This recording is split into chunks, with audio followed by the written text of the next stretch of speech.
Good evening and welcome to KiniNews.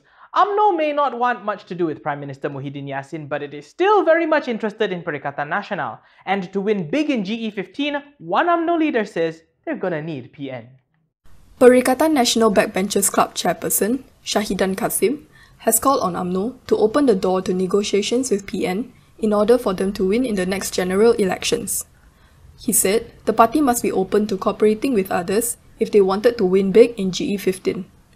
Shahidan was quoted by Utusan Online as saying that talks with PN were necessary as Ismail Sabri Yaakob, who was a senior UMNO leader, had now been appointed as the Deputy Prime Minister.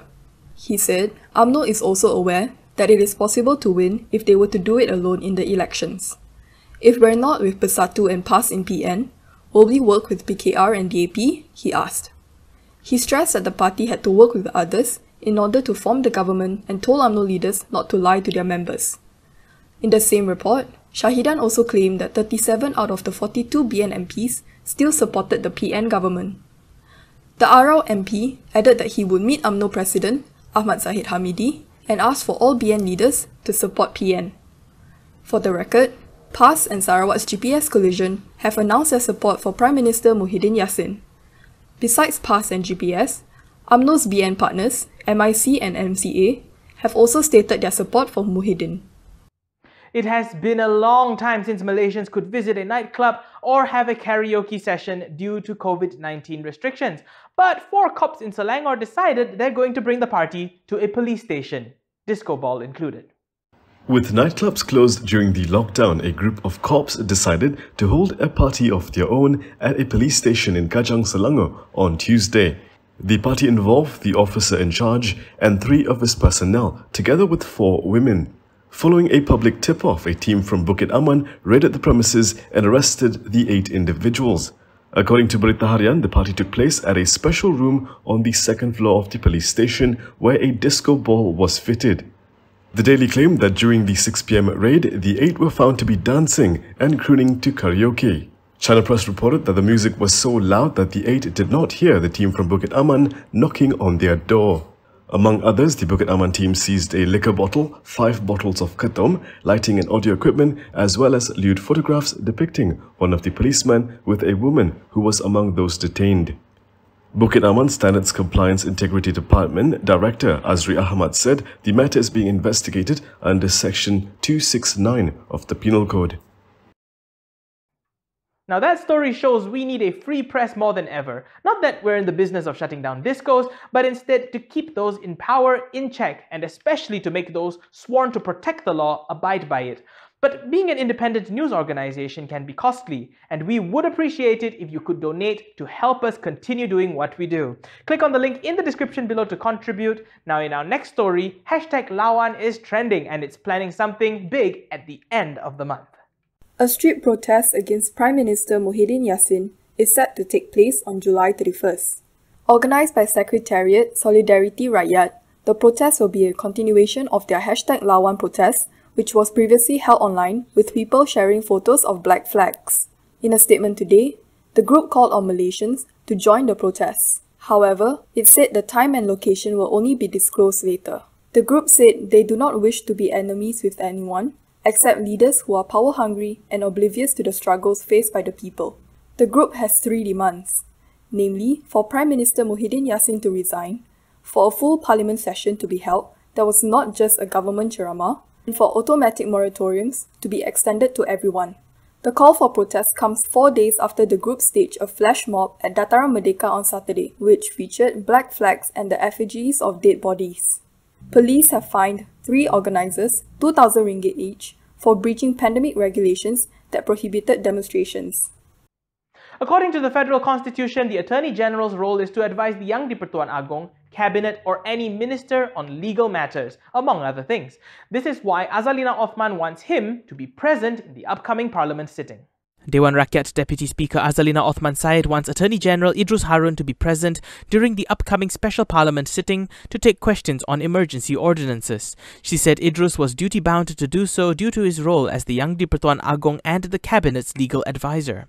In a statement, she said ideally, the AG should participate in the upcoming special sitting as the MPs have questions unanswered. She explained that the AG is not only the legal advisor to the Cabinet of Ministers but is also the legal advisor to the Agong, who together with both the upper and lower houses constitute parliament. Azalina added that presently the AG is not legally required to answer directly to Parliament.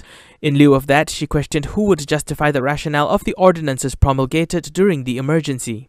The lawyer and former law minister pointed to Article 145 subsection 2 of the Federal Constitution, which stipulates that the Attorney General's role is to advise the Agong, Cabinet or any minister on legal matters. Good Morning G-Sure is the first plant-based and complete nutrition drink made in Malaysia.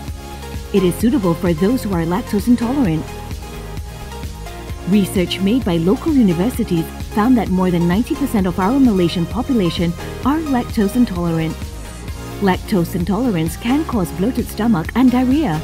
Good Morning G-Sure helps to improve the immune system, reduce the risk of illnesses, and helps to improve general well-being and strengthen our bodies. A happy family starts with a healthy family. I'm still active, healthy, and going strong at the age of 52. It has to be Good Morning G-Sure.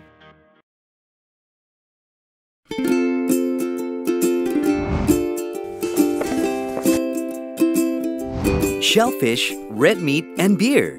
If you love indulging in these foods, you may end up with high uric acid level in your blood.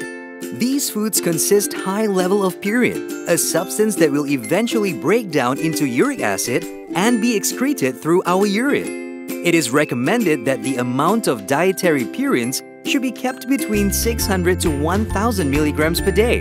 Having too much uric acid in your blood can cause attacks of gout. It can also cause kidney stones and blockage in the kidney. The crystallization of the excessive uric acid in your blood can be eased by reducing purine-rich food to only 100 to 150 milligrams daily, maintaining a healthy lifestyle, and consuming urinary alkalinizer like Ural. It consists of sodium bicarbonate, citric acid, and sodium citrate that increases the urinary pH and solubility of uric acid to prevent crystallization. Best of all, it's lemon-flavored and sugar-free.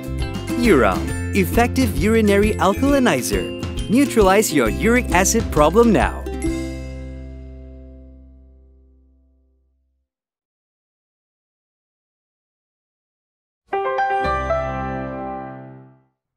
MPs were among some of the first people in Malaysia to get fully vaccinated, and this is why a group says all MPs should be allowed to attend the coming parliament sitting.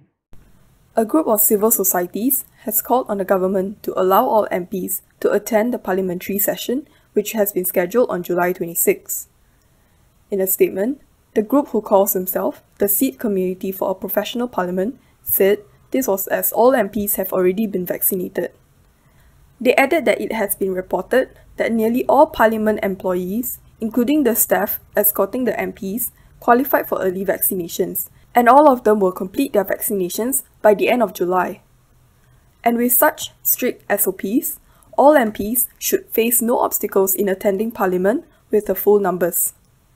Their statement comes after Dewan Rakyat Deputy Speaker Rashid Hasnun reportedly said Parliament is looking at limiting the number of MPs at each sitting to 80 when it reconvenes. According to the group, the PN government's various lockdowns, the phases of the National Recovery Plan, and the emergency proclamation have not been able to resolve the COVID-19 pandemic and the economic crisis in the country. And it was now time to give MPs all the space they needed to bring forth the Rakyat's worries and at the same time offer the best solution. They said the government should look at how other countries run their parliament in the midst of the COVID-19 pandemic, through ways like amending the standing orders in order to implement a hybrid parliament sitting, and added that a hybrid parliament sitting, or even a fully virtual one, would not need to restrict the powers of the lawmakers, including their power to vote. With this, they urged the Dewan Rakyat and the Dewan Negara to get the relevant committees to prepare amendments to the regulations that are needed to hold a hybrid or fully virtual parliament session and pass them within the next sitting. They stressed that all MPs elected by the Rakyat are the country's frontliners, that the Rakyat have placed their hopes on, and they must be given an important role to play in the current fight against the pandemic. The statement was jointly signed by Bersih, the Institute for Democracy and Economic Affairs, Engage, and Beit Al-Amanah. Still on the topic of Parliament, a special session is set to convene next week. However, education doesn't appear to be on the agenda, which has become worrying to some Harapan MPs. Pakatan Harapan's Education Committee has expressed disappointment that the agenda for next week's special session of Parliament does not cover education issues. In a statement today, the committee said the government should present or discuss national education issues under the Education Ministry and the Higher Education Ministry.